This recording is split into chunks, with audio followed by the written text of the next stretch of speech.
Lah saya ini kan termasuk yang baru ya. Cuman gimana sih biar kelihatan lama? Ya. Wah, pinter banget loh. Saya beli mejanya second.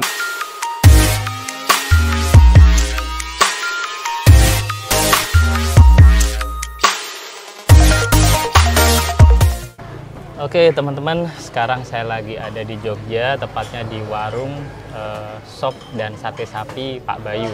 Ini warung ini viral banget guys, ini rame banget. Kalau makan siang ini wah banyak banget pengunjungnya. Nah, dan saya diberi kesempatan di sebelah saya sekarang ada pemiliknya langsung dengan Mas Bayu. Kita akan sharing-sharing Mas Bayu itu selama membuka bisnis ini itu gimana caranya, strateginya apa aja. Nanti kita biar bisa belajar langsung dari beliau ya. Oke, Mas Bayu. Tahun berapa Mas ini buka Mas? Ya, saya mulai tahun 2019, bulan Juni. Oke. Jadi dulunya kita hanya berupa satu istilahnya bangunan kandang ya. Dulu kita pakai bekas kandang kerbau untuk warungnya di bagian depan sama satu tempat makan aja di 2019 startnya. Kenapa kok buka warung ini? Kenapa nggak buka tambal ban? Ya, jadi yang pertama itu saya punya keinginan kalau punya usaha atau yang saya setiap hari di situ tuh yang enak gitu loh. Kalau tambal ban nungguin kan capek ya. Terus doanya jelek kalau tambal ban nanti orang bannya bocor baru datang ke tempat saya. Tapi kalau orang mau makan, ya dia butuh sesuatu yang enak ya ke tempat saya, jadi enak. Saya nunggunya juga enak. Kalaupun nggak laku, misalnya dimakan sendiri juga enak. Gitu, jadinya kayaknya enak deh bisnis kuliner dari situ. Okay. Ini kan biasanya sate itu kan dari kambing, ayam. Ya. Jarang loh, saya ngomong sate sapi itu orang emang ada sate sapi, bener ya Mas? Iya bener. Nah ini kenapa ini kok sate sapi? Ya. Emang sate sapi itu nggak keras? Jadi gini, pertama kita itu kalau mau jadi terkenal atau jadi yang dibicarakan orang, pertama adalah buatlah sesuatu yang belum ada atau jadilah yang pertama. Jadi yang pertama memang belum ada sebelumnya sate sapi. Kalaupun ada mungkin jenisnya lain ya. Jadi saya lihat terutama di Jogja itu belum ada sate sapi. Kalau sate kambing banyak, jadi hampir di tiap tikungan tuh ada sate kambing kan. Makanya saya pilih sate sapi. Lah ini kenapa nggak dipilih sama orang, memang itu tadi susah ya bikin sate sapi itu alot, terus mungkin mahal, bahan bakunya sulit, terus belum umum, belum ada pasar. Tapi justru dari situ saya yakin kalau setiap ada problem kita cari solusinya malah jadi peluang bisnis. Jadi itu saya putuskan pakai sapi, sate, dan nggak hanya sate sih, saya tambahin sekalian biar lebih spesifik ya, saya kasih sop. Dan di judul rumah makan saya pun saya tulis sekalian warung sop dan sate sapi Pak Bayu. Jadi meskipun orang tuh kadang susah ya, menulis nama panjangnya susah. Tetapi itu adalah dalam rangka sistem lebih detail ya. Ketika kita mengecilkan kolamnya, kita akan dapat lebih mudah menangkap ikan. Jadi kita ambil produk yang spesifik biar kita dikenal sebagai orang dikenal sebagai pionir di situ, di dalam spesifik itu gitu. Jadi di Jogja warung sate sapi cuma di sini aja? Ya, sebenarnya ada sate sapi, tetapi dengan lontong itu sudah ada ya, dengan sayur, kupat sayur itu sudah ada. Cuman kalau khusus sate sapi dan bahkan kita tambahin sop itu belum ada. Jadi sop dan sate sapi ya kita pertama, satu-satunya di Jogja. Ingat nggak dulu waktu pertama buka itu gimana? Langsung rame atau pelan-pelan organik atau gimana? Ya berdarah-darah awalnya ya. Jadi dari awal buka itu 6 bulan pertama saya ingat saya nombok terus. Hampir setiap hari nombok gitu ya, 6 bulan pertama. Karena waktu itu belum tahu ini saluran atau cara bagaimana memberikan informasi kepada banyak orang. Meskipun produk kita sudah bagus, sudah istimewa, tetapi kalau target market belum tahu kan percuma.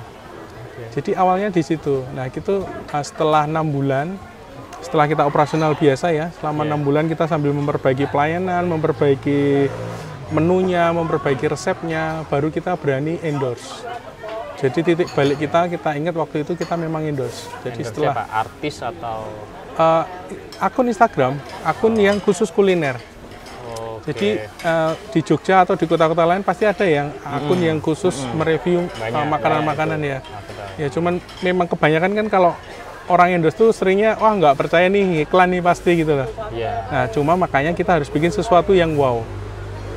Ada beberapa produk menu kita yang kalau orang melihat, jadi gini, pertama orang di-endorse-kan, ketika lihat endorse kemudian orang datang ke sini, setelah datang pun dia ingin mengeluarkan handphonenya dan memfoto produk kita. Jadi setelah di-endorse oleh akun Instagram, kita di-endorse-kan oleh konsumen, ya pelanggan, dan itu lebih istilahnya lebih dipercaya. Karena orang misalnya teman kita nih habis makan di warung sop dan sate sapi Pak Bayu, terus kita ngelihat postingannya, pasti penasaran, di mana itu ada seperti itu gitu. Terus bisa nanya sekalian kan, rasanya gimana, harganya bagaimana. Jadi orang lebih trust ya, lebih percaya sama teman daripada sama orang lain. Apalagi kalau sama penjual ya, kalau penjual kan pasti menawarkan tempatku enak, tempatku bagus gitu ya. Tapi kalau orang yang sudah mencoba pasti ya jujur lah, dia jujur. Kalau enak ngomong enak, kalau enggak ya ngomong enggak. Jadi itu, jadi kita pakai kekuatan dari customer sebenarnya. Setelah awalnya memang kita pancing pakai endorse, kemudian konsumen datang sini, nah kita manfaatkan biar konsumen itu memposting makanan kita. Gitu. Caranya memposting ya kita bikin sesuatu yang unik lah ya, di menunya. Wow, betul. Apa yang wow di sini? Yang bikin orang tuh pengen memfoto. Kita punya menu namanya sop balung gajah. Sop balung gajah. Jadi balung itu kan tulang ya. Gajah itu besar. Jadi dalam satu mangkok gini kita bikin sop yang kelihatan tulangnya besar-besar gitu dan kita kasih harga murah. Jadi itu yang gampang divisualisasikan ya. Kalau rasa kan sulit kita visualisasikan, kita foto sulit. Tapi kalau penampilan dan harga gampang. Jadi penampilannya besar dan harganya murah. Ya, kan orang bisa foto daftar harga atau bisa ngomong, harganya cuma 13.000. Jadi orang kaget, ini beneran nggak ini 13.000? Nah itulah yang membuat orang penasaran. Dan sampai sekarang pun masih, dari awal buka sampai sekarang kita masih punya menu itu, sop balung gajah yang harganya 13.000. Yang paling laris apa di sini? Kalau yang paling laris sih sebenarnya iga. Kalau iganya, iga yang dinosaurus itu katanya? Iya, iga dinosaurus. Jadi dulu gini, persepsi kita semua menu harus murah gitu ya. Ternyata ada banyak orang yang dari luar kota, dari mana itu kayaknya kalau kesini cuma beli yang murah sayang katanya dia. Mosok jauh-jauh cuma beli murah. Nah, makanya kita bikin satu menu yang agak lebih mahal ya. Itu satu porsi 96.000 balung dinosaurus, bisa untuk 4 orang 5 orang. Kita pikir ya sebagai penjual itu sudah murah, sudah mahal. Ternyata banyak konsumen yang menganggap itu masih murah. Jadi masih terjangkau. Jadi karena nganggapnya besar. Iya, besar, dagingnya banyak. Dan mungkin kalau di kota lain harganya lebih mahal dari itu. Jadi benar-benar sering terkejut lah konsumen. Menu yang paling murah pun terkejutin kok murah sekali, terus menu yang paling mahal pun masih murah menurut mereka. Gitu. Ingat nggak? Dulu kan katanya 6 bulan berdarah-darah ya, terus mulai di-endorse. Efeknya setelah di-endorse berapa hari? Kalau di-endorse itu seminggu langsung efek. Seminggu langsung banyak tamu datang. Ingat nggak berapa waktu itu definisi banyak? Sampai 100, 200 orang. Ingat nggak?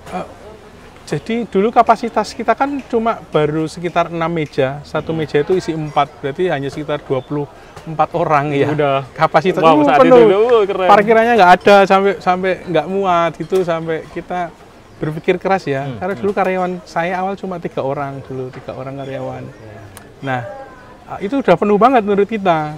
Terus akhirnya kita tambahin tempat makan, tambahin parkir sedikit demi sedikit. Jadi sampai kepikiran kapok ngendorse nanti takut meledak gitu loh. Jadi kita punya target ya, kita kasih jangka waktu 1 bulan. Sampai sekarang pun kita pakai prinsip itu. Awal bulan ini kita endorse, kita nunggu lagi 1 bulan lagi baru endorse lagi. Jadi fungsi endorse di sini adalah mengingatkan ya. Kadang memang meskipun kita udah besar ya, tapi kadang orang tuh lupa. Karena karena banyak di benaknya banyak tumpuk-tumpuk kuliner yang lain ya. Maka kita sampai sekarang pun sering setiap sebulan sekali muncul endorse. Itu ngendorse-nya ke satu akun Instagram atau langsung begitu ngendorse 10 atau gimana? Ya dulu budget kita tuh saya ingat betul, saya berdarah-darah sampai uangnya habis tuh. Terus ingat ngendorse itu waktu itu cuma 350.000 ya. Saya pakai satu akun aja, satu akun. sampai sekarang pun saya nggak pernah ngendorse boom gitu, nggak pernah. Kalau ngendorse ya satu akun aja, satu bulan itu satu akun gitu. Dapat ide ngendorse dari siapa dulu? Banyak yang nyaranin ya, jadi ngomong tuh sekarang tuh zamannya endorse, kita harus endorse. Awalnya sih kita mau main organik ya, tapi ternyata memang sekarang itu lebih praktis, lebih cepat. Tapi dengan syarat bahwa memang produk kita ini sudah bisa diterima dengan market, sudah diterima bagus, syukur malah wow, jadi melebihi ekspektasi dari market. Kita akan lebih cepat mudah dikenal. Orang pertama kali datang, ada nggak pikiran gini? Kok sapi sih aneh, sate? Kok sapi dibikin sate? Ada nggak pelanggan yang gitu? Biasanya kan yang dibikin sate kan kambing sama ayam, ini kok sapi sampean? Iya, betul emang banget. Enak, bukannya keras Pak? Jadi sebelum beli dia udah udah mikir apa nggak keras Pak? Iya, kembali lagi itulah yang saya bilang, kita harus bisa memberikan lebih dari ekspektasi konsumen. Kalau konsumen tadi ekspektasinya bahwa alot, bahwa nggak enak, ketika datang sini nyoba kaget dia, loh ternyata empuk ya, ternyata enak, ternyata murah, lah itulah. Jadi harus sampai ke titik itu, kita harus bisa memberikan sesuatu yang lebih dari ekspektasi konsumen. Ya, memang meyakinkan mereka datang itu susah, seperti saya bilang tadi, kalau yang ngomong adalah penjualnya, tapi kalau yang ngomong temennya, pasti orang lebih percaya. Karena, aku kemarin makan di situ enak loh, ini murah, itu orang lebih percaya. Gitu. Oke, siap. Mas Bayu bisa masak? Bisa. Jadi dulu yang pertama kali bikin produk ini, yang masak Mas Bayu? Sampai sekarang. Wow. Ya, jadi saya create menunya, kemudian saya create resipinya, saya riset sampai 6 bulan awal itu memang saya riset juga, saya nungguin di sini ya. Konsumen komennya apa, karena produk kita termasuk produk baru itu tadi. Jadi belum ada yang lain dan belum ada patokan. Makanya kita benar-benar dari experience-nya konsumen seperti apa setelah makan kita sempurnakan. Dan sampai saat ini pun kerjaan saya masak bumbu terutama sampai saat ini. Dan saya yang beli sendiri bahan bakunya, jadi tahu pengawasannya. Sampai saat ini seperti itu prosesnya. Lulusan apa dulu Mas Bayu sekolahnya? Saya hukum. Guys, hukum guys. Hukum jadi koki ya. Jadi koki malah di dapur. Iya.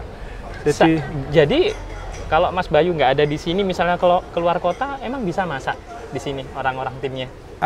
Jadi semua bahan yang sudah di sini berarti bisa dimasak oleh tim. Yang saya masak itu semuanya di rumah. Jadi resep-resep misalnya bumbu sate, bumbu sop itu sudah saya buat di rumah semua. Jadi ada nggak bumbu yang dirahasiakan? Ya, ini ada. Nggak boleh. Oh, ada. Betul, itu ya, makanya yang bikin di rumah itu. Yang bikin di rumah. Yang datang ke sini tinggal tambah kuah aja, tinggal tambah komposisi apa lagi, bahan lagi gitu. Jadi istilahnya ada puzzle-nya ya. Saya pegang dipisah-pisah ya, betul. Yang secret kita pegang sendiri, betul. Yang nggak terlalu secret udah biarin tim ya, kita. Betul seperti itu. Bagus ya guys, ini strateginya guys, saya baru tahu ini guys. Jadi dalam ilmu ekonomi ada ya entry barrier. Jadi kita harus punya pembatas biar orang lain nggak bisa ikut masuk ke dalam bisnis kita. Semakin sulit dimasuki akan semakin long lasting bisnis kita. Oke. Mas Bayu, sebelum buka usaha ini, apakah Mas Bayu ikut seminar bisnis, ikut apalah belajar bisnis itu sebelumnya atau saya nggak belajar, saya langsung terjun aja atau gimana? Ya, pengalaman yang utama adalah bekerja ya. Jadi saya bekerja dulu sama orang, sama pengusaha yang sudah sukses. Dulu kerjanya apa? Dulu kerja ke orang itu pekerjaannya? Saya pindah-pindah ya. Kebetulan gini, bosnya satu, tapi dia punya bidang usaha macam-macam. Dia pernah punya kafe internet, jadi saya pernah masak di situ di kafenya. Kemudian pernah dia punya restoran Korea, saya jadi bartendernya. Kemudian dia punya karaoke keluarga, saya pernah jadi manajernya. Jadi dari lingkungan pekerjaan itulah yang membuat ilmunya semakin terkumpul ya, semakin banyak sampai akhirnya suatu saat yang mengubah hidup saya ingat saya ikut seminar waktu itu Hermawan Kertajasa ya, di Surabaya waktu itu saya ikut. Jadi dari tempat kerja saya dikumpulkan seluruh manajer dari Indonesia, diberi pelatihan di Marriott Surabaya. Saya ingat betul, di depannya makan rawon setan itu ya. Jadi di situ yang mengubah mindset saya dari pekerja menjadi alangkah baiknya kalau saya bisa punya bisnis sendiri. Jadi itu memang ya banyak faktor ya yang kalau mau breakthrough ya itu sepertinya seminar-seminar itu penting untuk mengubah mindset. Oke, itu berarti seminarnya tentang manajer. Betul, betul. Tapi dan saat itu posisinya karyawan ya. Betul. Tapi anehnya gara-gara seminar manajer itu kebuka kepikiran ke situ ya. Iya betul. Betul. Padahal nggak nyambung ya itunya ya, bukan seminar bisnis padahal ya. Betul. Tapi di situ kan diajari ya bagaimana kita mengelola kepribadian kita, bagaimana kita mempunyai keinginan, diajarin suruh nulis apa sih keinginan kita, yaitu yang dari awalnya itu tujuannya untuk mengembangkan usaha yang kita jalankan pilih orang, akhirnya milik sendiri aja. Sendiri juga ya ke bawah gitu. Jadi benar-benar berubah. Oke, ikut itu terus selang berapa bulan terus buka usaha, nekat. Kenapa itu? Jadi setelah ikut itu saya tetap jadi manajer ya, tetap kerja tapi saya punya passive income. Jadi model investasi lah, bikin usaha yang lain. Selama saya kerja, uang hasil kerja itu kadang saya buatkan usaha yang ngelola orang lain. Jadi saya tetap kerja tanpa mengurangi jam kerja saya, tapi udah mulai buka usaha dengan yang ngelola orang lain sudah. Jadi pengalaman saya cukup banyak di situ. Nah, itu usahanya kuliner juga apa enggak? Iya, ada kuliner, ada jasa juga sudah mulai waktu itu. Oke. Apa alasannya memutuskan, oke nih, aku sudah waktunya nggak jadi karyawan, aku buka usaha sendiri, aku udah siap berdiri sendiri. Ada nggak? Itu momen itu di saat kapan? Terus kenapa kok udah bulat tekadnya? Ya. Tahun 2017 akhirnya saya memutuskan berhenti ya. Jadi kebetulan waktu itu saya terakhir kan jadi manajer di hiburan ya, tempat hiburan. Karaoke keluarga tepatnya. Sebenarnya sih karaoke keluarga dan aman-aman saja, cuman tetap harus berhenti deh dari kehidupan seperti ini. Maksudku ya ada dunia malamnya gitu ya. Jadi mulai 2017 ini putuskan berhenti. Jadi berhenti pun sebenarnya belum mapan, meskipun punya beberapa usaha yang sudah jalan tapi masih minus-minus. Gitu. Ya, jadi waktu ngelepas pekerjaan pun sebenarnya masih susah payah. Ya. 2017 berhenti kerja, 2019 baru bikin warung ini. Jadi perlu proses selama 2 tahun. Ya. Selama 2 tahun tuh ngapain? 2 tahun itu saya nyoba yang usaha passive income yang tadi saya ceritakan itu, saya coba masukin, saya coba sempurnakan gitu ya. Saya coba kelola sendiri. Tapi ya belum maksimal. Ya. Sampai sekarang masih jalan nggak? Masih. Ya? Masih. Jadi alhamdulillah yang saya rintis sejak 2012 itu masih semua usaha-usaha yang ya sekarang masih jalan semua. Bagus. Tapi yang paling besar memang ini, yang warung sop dan sate sapi. Keluarga ada yang punya usaha juga nggak dulu turun-temurun memang pebisnis gitu, handal? Nggak ada. Nggak ada. Sampai dulu bapak saya waktu saya mau keluar itu juga dimarahi, anakmu masih butuh susu, kamu keluar kerja gitu. Terus gimana cara ngomong ke orang tua? Ya, Papa ya jelas gimana? Saya ngomong bahwa perjalanan hidup kita semakin hari semakin baik, yang jelas ya, dulu hanya kerja, sekarang sudah ada usahanya 1, sekarang 2, sekarang 3, itu jadi buat laporan lah, sekarang sudah bertambah. Jadi akhirnya bapak ya wis nggak apa-apa, terserah kamu gitu. Akhirnya benar-benar ya ternyata memang kalau kita fokus dalam satu usaha itu akan lebih bagus. Artinya kemarin kan saya punya banyak usaha yang saya bikin passive income ya, tanpa saya mengelola ya nggak maksimal. Tapi kalau kita mulai fokus di situ, hidup dan mati di situ ya diberi jalan yang lebih baik lagi seperti apa gitu. Ada solusi-solusi. Beda kalau kita serahkan pada orang lain ya. Gitu. Ingat nggak? Tadi kan katanya bangun 6 bulan pertama berdarah-darah, minus. Minusnya ingat nggak? Minus berapa, Mas?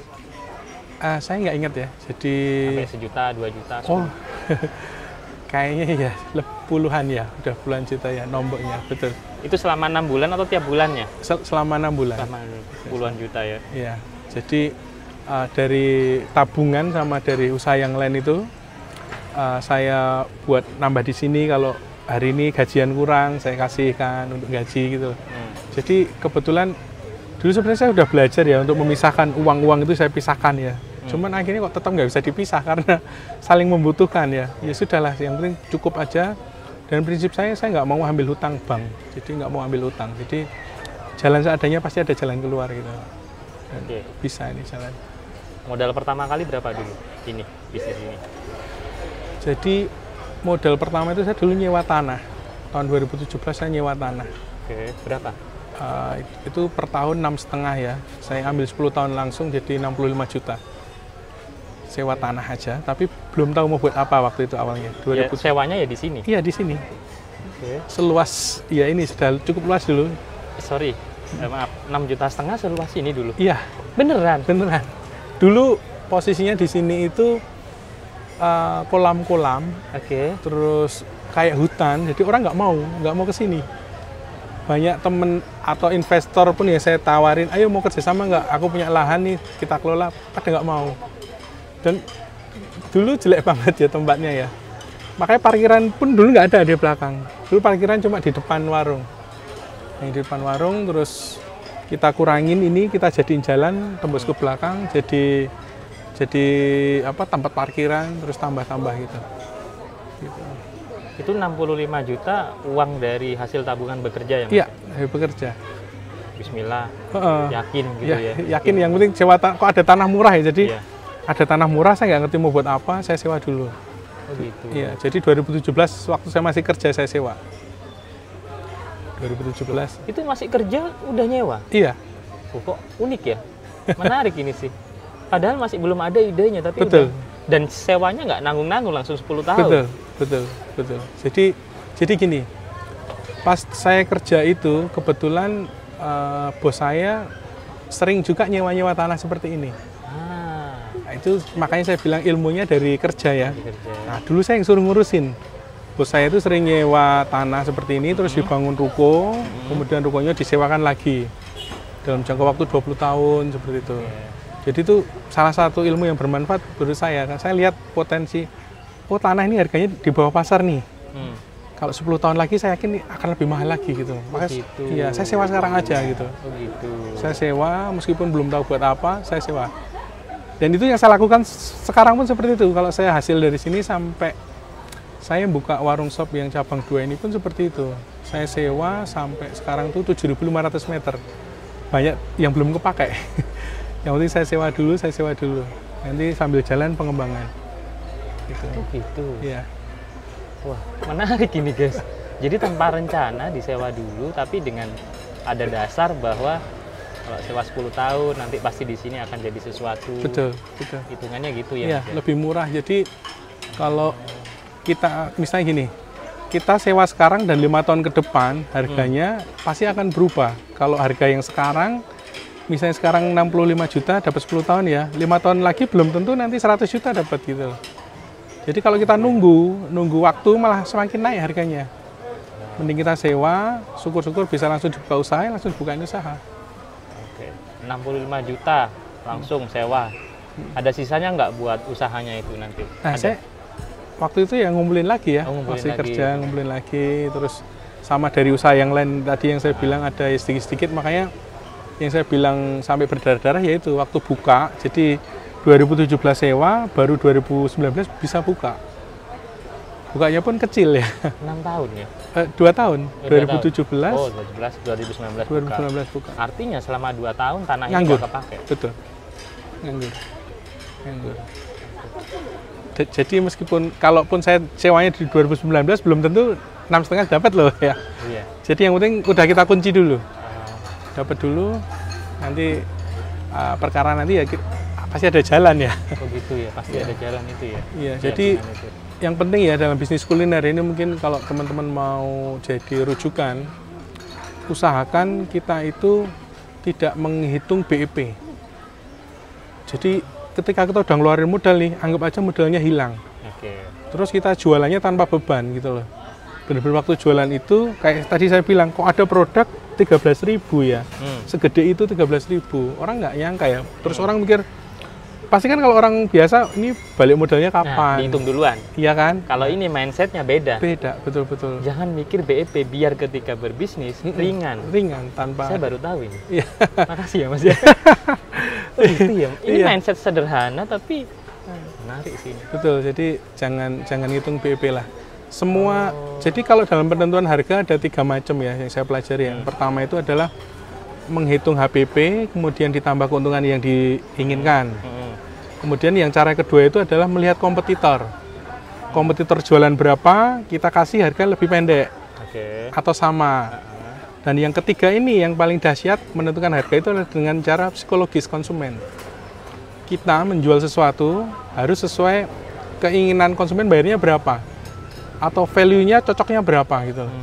Tanpa kita harus menghitung HPP dan sebagainya, elemen-elemen yang lainnya.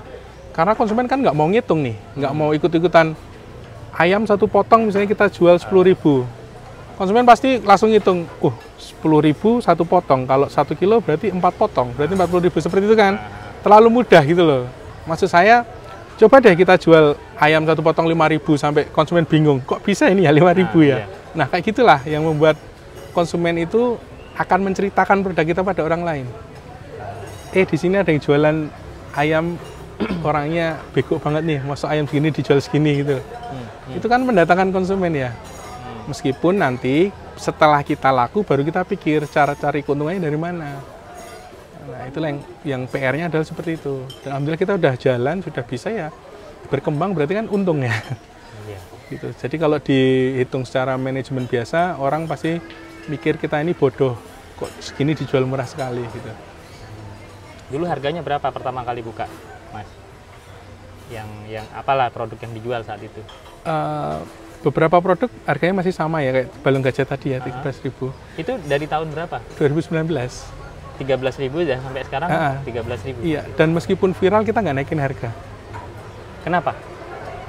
Pertama bahwa memang kita nggak ingin dicap, mentang-mentang viral terus sekarang harganya naik, terus konsumen kecewa. Terus kedua, ternyata dengan viralnya kita, yang beli itu semakin banyak atau kuantitinya banyak, otomatis keuntungannya tambah banyak. Jadi tanpa perlu kita naikkan harga pun, keuntungan sudah meningkat sendiri. Jadi main kuantiti. Ya ada beberapa, kayak ini sih, teh ya, teh hangat ini, waktu kita buka pertama 2.000 rupiah, tapi semakin berjalan diangkringan sudah 3.000, akhirnya kita sesuaikan 3.000 teh ya. Kenapa kita harga teh murah? Kalau di tempat lain mungkin di resto ya teh itu 5.000, 6.000 gitu ya. Cuman ini ada psikologis. Teh itu di mana-mana sama ya. Iya. Bahan pembuatnya sama. Nah kalau di tempat kita 5.000 kok di sana 3.000, pasti orang bandingin. Mahal di sini. Nah makanya untuk psikologisnya teh ini kita jual sama dengan tempat lain. Angkringan 3.000 kita jual 3.000. Artinya apa? Ini yang barangnya sama dijual murah sama murah. Kenapa pembandingnya angkringan? Karena yang terjangkau ya, level middle bawah angkringan. Dan dia jualan utamanya, sumber utama keuntungannya dari minuman, angkringan itu. Makanya harusnya sudah menguntungkan segitu. Ketika dia jual berapa itu sudah menguntungkan. Oke. Saat berdarah-darah 6 bulan, sempat kepikiran, jadi aku nyerah tuh? Nggak ada. Nggak ada? Nggak. Kenapa? Ya karena saya udah nggak kerja. Mau mundur nggak bisa? Iya. Jalani aja ya? Betul. Apapun caranya ya? Betul. Hidup mati harus di situ. Ya. Betul, itu jadi memang harus fokus. Istri pernah nggak waktu berdarah-darah itu ya? Nggak apa-apa, kita kerja lagi ya, jadi karyawan lagi, ada nggak gitu-gitu? Nggak ada? Istri saya itu sampai sekarang nggak tahu penghasilan saya berapa. Jadi tenang-tenang aja dia, nggak pernah mikir. Yang penting kebutuhannya cukup gitu. Saya nggak pernah share keuntungan saya atau duit saya berapa, nggak pernah share. Tiba-tiba saya sewa tanah berapa sampai ratusan juta sewa tanah pun nggak saya kasih tahu. Karena istri ya, terutama perempuan juga kan main perasaannya. Saya rasa saya nggak bisa diskusi bisnis atau diskusi investasi dengan istri. Nanti jadi beban kan. Maka itu tadi kan kalau kita lagi susah, istri mikirnya, kerja lagi aja, ngomel-ngomel terus kan. Nah, saya mending nggak usah tahu. Gitu. Bagus juga ini nasihat juga ini buat saya. Istri saya nggak perlu tahu ya? Nggak perlu tahu, yang penting kecukupan. Yang penting tercukupi. Iya. Oke. 6 bulan berdarah-darah, terus pakai strategi endorse, akhirnya naik pelan-pelan secara organik. Nah, sekarang saya mau nanya tempatnya. Kenapa desainnya seperti ini, deso-deso? Atau memang konsepnya dibikin seperti ini, Mas? Ini harganya murah, jadi kayak gini. Ini kenapa, Mas? Boleh tahu, Mas? Ya, gini ya. Berdasar pengamatan yang saya lakukan ya, di seluruh Indonesia mungkin ya, di Jogja dan seluruh Indonesia, usaha kuliner yang bertahan itu yang legend ya, yang pakai predikat legend. Nah, legend itu seperti apa? Nah, itu saya telusuri ya. Pertama, legend itu, kalau saya tidak salah ya ini ya, yang pertama adalah pakai nama orang. Misalnya Cak Har ya, Surabaya, atau siapalah pakai nama-nama orang gitu ya. Di Jogja ini Yujum, Gudeg Yujum, Sate Pak Mung pakai orang ya. Makanya saya pakai ini sop dan sate sapi Pak Bayu, kebetulan nama saya sendiri Pak Bayu. Syarat pertama. Syarat kedua adalah kulinernya sudah lama buka ya. Lah saya ini kan termasuk yang baru ya. Cuman gimana sih biar kelihatan lama? Ya. Wah, pinter banget loh. Saya beli mejanya second. Yang biasa-biasa gini, jadi semuanya second, semuanya kelihatan senior legend. Betul, gitu ya. Sampai lantainya tidak saya semen, tidak saya keramik ya. Satu operasional jadi murah. Pertama murah, jadi kita nggak usah mikir BEP. Nggak usah mikir-mikir gitu. Nggak usah mikir BEP. Dan konsumen saya nggak ada masalah dengan masalah. Meja gini. Betul, asal bersih dilah bersih ya. Iya. Meskipun warnanya kusam gini, ini legend ini. Memang ini yang dicari. Iya, pasti akan beda ya kalau makan di tempat yang keramik bersih gitu ya, dengan yang seperti ini. Jadi legend by design lah, kita desain jadi legend. Itu belajarnya dari mana? Dari teman, dari internet, atau kolaborasi? Ya alhamdulillah setiap hari ya nonton YouTube terus ya, di mana-mana nonton, ngumpulkan ilmu ya di mana-mana ya. Jadi sekarang mudah sebenarnya ngumpulkan ilmu, tinggal kita mau meraktekin apa enggak. Terus banyak orang tuh sukanya gini, saya bisa membuat sesuatu yang keren, makanya buat yang keren. Atau saya bisa desain yang bagus, makanya saya buat desain bagus. Padahal konsumen nggak mau seperti itu. Konsumen tuh, kalau yang target market saya ya, yang pertama bahwa orang kesini tuh makan puas. Duduk boleh nyaman ya, kalau boleh ditelisik lagi ya, saya itu ngukur meja dan kursi ini saya ngikutin Starbucks ya. Jadi per senti saya hitung.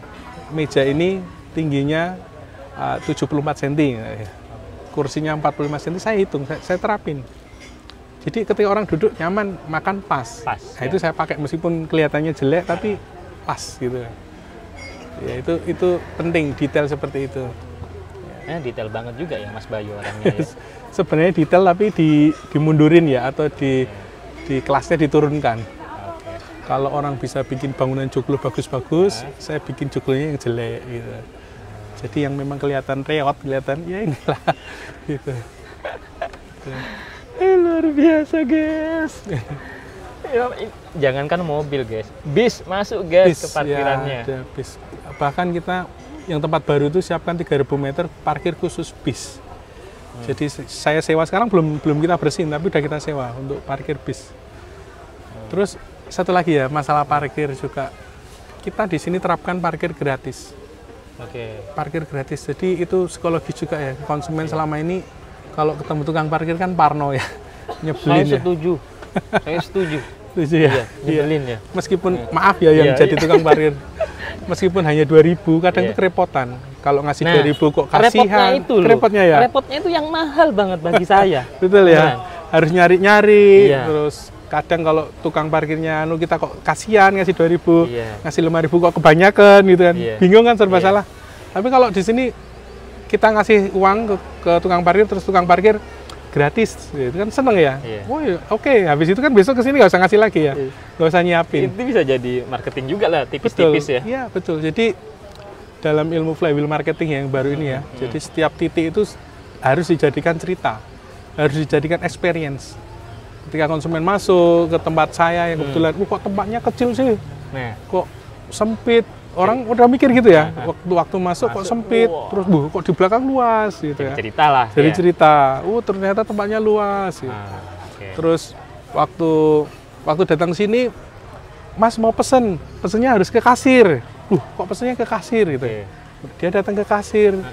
Ternyata di situ yang ngantri banyak ya. Kadang sampai antrian itu jadi cerita juga. Jadi orang lewat itu, kok antri ada apa ya? Ada yang memfoto kayak gitu loh. Itu jadi poin pesan pun jadi marketing. Nah, ketika sudah pesan pun nanti dapat nomor di sini ya, ada pakai kipas. Kok pakai kipas? Ternyata karena tempat kita jauh-jauh ya, harus ya nomornya kelihatan ya dari jauh. Jadi ketika pelayan kita ngantar makanan pun jadi cerita. Dia bawanya jauh banget gitu ya. Jadi cerita. Belum lagi bahwa karyawan kita itu nggak pakai seragam. Tujuannya yang pertama legend tadi ya, jadi deso. Ini kayak belum ada manajemennya, nggak di manage gitu ya. Jadi orang-orang kampung sekitar yang dipekerjakan. Dan kadang pun terjadi kesalahan ya, konsumen maunya memanggil pelayan, ternyata konsumen yang lain. Kan jadi cerita juga. Wah, aku di sana dikirain pelayan. Atau aku salah kemarin tuh di tempat Pak Bayu mau pesen, ternyata yang tak pesennya malah konsumennya. Bahan cerita, jadi semua cerita-cerita. Terus sampai pulang pun, ketika pulang konsumen ya itu, waktu bayar, nggak ada yang nyuruh dia bayar. Artinya kalaupun dia pulang habis makan langsung pergi pun nggak ada yang nanyain. Mau lari. Itu alasannya boleh? Yang pertama bahwa orang tuh nyaman ya. Dikasih kepercayaan. Dia makan pertama pesen. Kemudian dia nambah lagi di meja ada tambahan apa, diambil.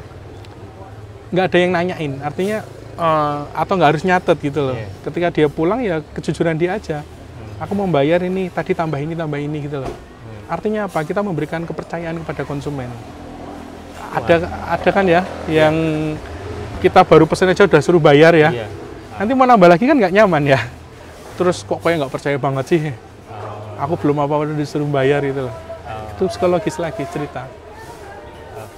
Pernah nggak dulu ketahuan ada yang nggak bayar tuh? Ada. Tapi itu oke lah. Oke ya, nggak apa-apa. Sampai sekarang masih ada? Masih. Iya, biarin. Dia jadi marketing kita. Dia kan pasti ke sana. Aku di sana berhasil nggak bayar loh. Ya. Ada ya nggak apa-apa nggak bayar. Nggak apa-apa. Alhamdulillah lah, nggak apa-apa. Kita bantulah. Tapi ada juga yang memang lupa ya. Jadi udah pulang sampai rumah, telepon, Mbak tadi saya belum bayar. Ya.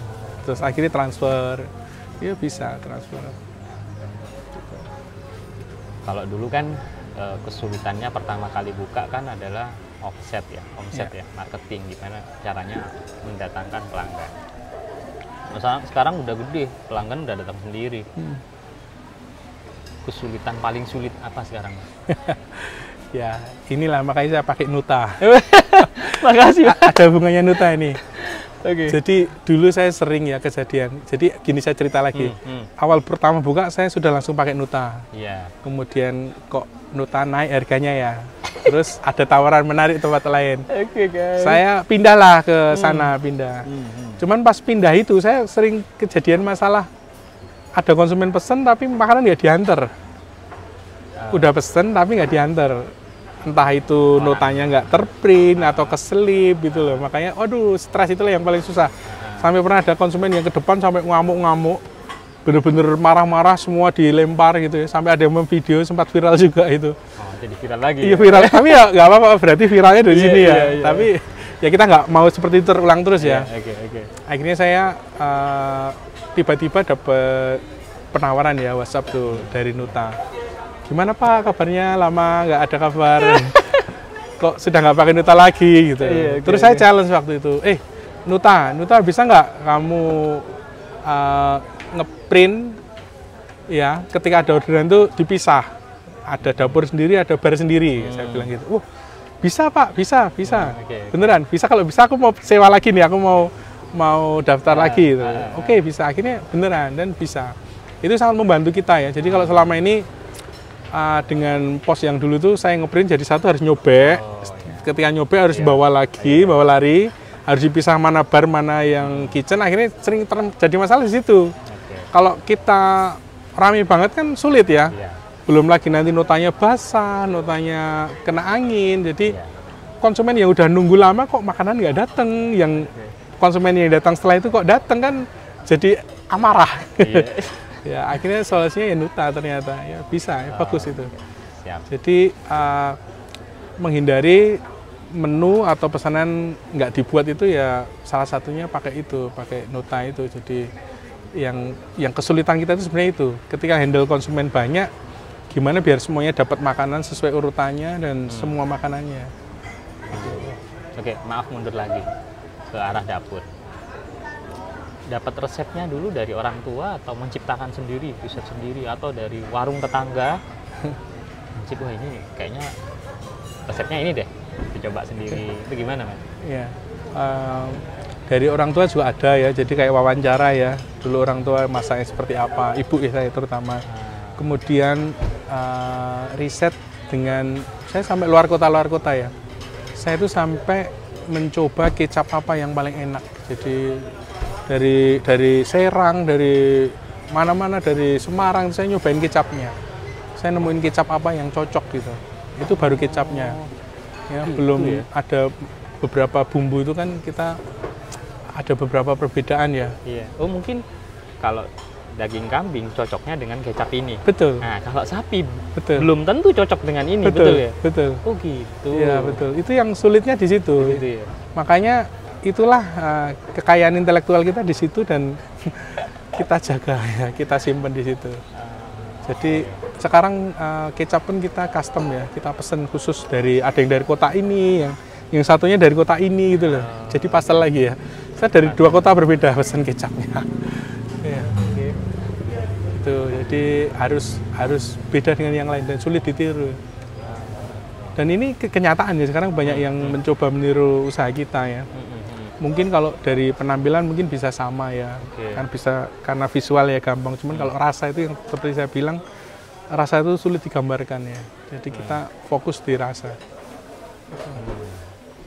Oke. Mungkin pertanyaan terakhir ya Mas ya. Saya takutnya Mas Bayu waktunya terbatas. Apa pesan-pesan dari Mas Bayu buat anak-anak muda yang mau memulai usaha kuliner? Oke, yang khusus kuliner ya. Ya. Jadi yang penting tuh temukan satu produk yang baru, benar-benar baru sebisa mungkin. Jadi baru, kenapa baru? Ya biar kita punya pasar sendiri. Terus bikin produk itu menjadi wow. Nah, wow itu seperti apa? Wow itu ketika konsumen melihat produk kita, dia pengen meng-share ya, pengen menceritakan kepada orang lain. Kalau produknya biasa-biasa aja ya sudah sama aja. Dan ini kita buktikan ketika produk kita ini wow, hampir stasiun televisi swasta itu udah pernah ngeliput kita. Jadi dari MNC, TV One, Metro TV, RCTI, itu semua. Mas Bayu nggak ngundang? Enggak. Mereka datang sendiri? Iya, karena mereka perlu konten. Iya, TV perlu konten atau vlogger juga perlu konten. Makanya kalau menu kita biasa ngapain dijadiin konten kan? Makanya usahakan kalau membuat sesuatu yang belum pernah ada. Kayak produk kita ini alhamdulillah belum pernah ada. Jadi kalau ada orang yang meniru-niru ya percuma karena nggak akan dibuat konten lagi sama vlogger atau TV karena melihatnya orang, oh ini sudah menunya Pak Bayu gini. Jadi itu harus otentik lah. Oke. Satu lagi terakhir deh. Banyak nggak apa-apa. Kira-kira nih, apalagi mimpi Mas Bayu dengan warung ini? Mau diapain? Apa mau diperbanyak? Atau mau digedein lagi tanahnya? Iya. Boleh tahu nggak? Iya, jadi prinsip saya sih kalau mau jadi legend ya besar ya. Kayak kita nih meskipun akhirnya saya buka cabang yang nggak jauh ya karena memang nggak muat kemarin, saya mau buat dua-duanya jadi besar. Jadi kapasitasnya saya besarin, tempatnya saya besarin. Jadi target saya sih kalau orang ke Jogja harus ke tempat saya. Makanya saya ada kepikiran saya siapkan parkir bis yang banyak, siapkan tempat makan yang banyak gitu. Jadi masih besar di peluangnya. Karena apalagi kalau kita sudah bisa go nasional, masuk TV, jadi tujuan wisata ya orang kadang kalau ke Jogja nggak mikir Malioboro lagi, tapi harus mikir makannya dulu ya di tempat kita. Oke. Siap, itu aja ya guys konten kita hari ini. Semoga menginspirasi teman-teman. Kita dari Nutapos dan Mas Bayu dari Warung Sop dan Sate Sapi Pak Bayu. Saya bilang makasih teman-teman udah nonton sampai selesai. Mas Bayu mungkin menyampaikan sesuatu? Ya, terima kasih pada Nutapos ya. Mudah-mudahan kerjasamanya semakin bagus ya, saling memenuhi lah. Saya bisa kebutuhannya tercukupi ya, seneng lah. Gitu aja. Siap.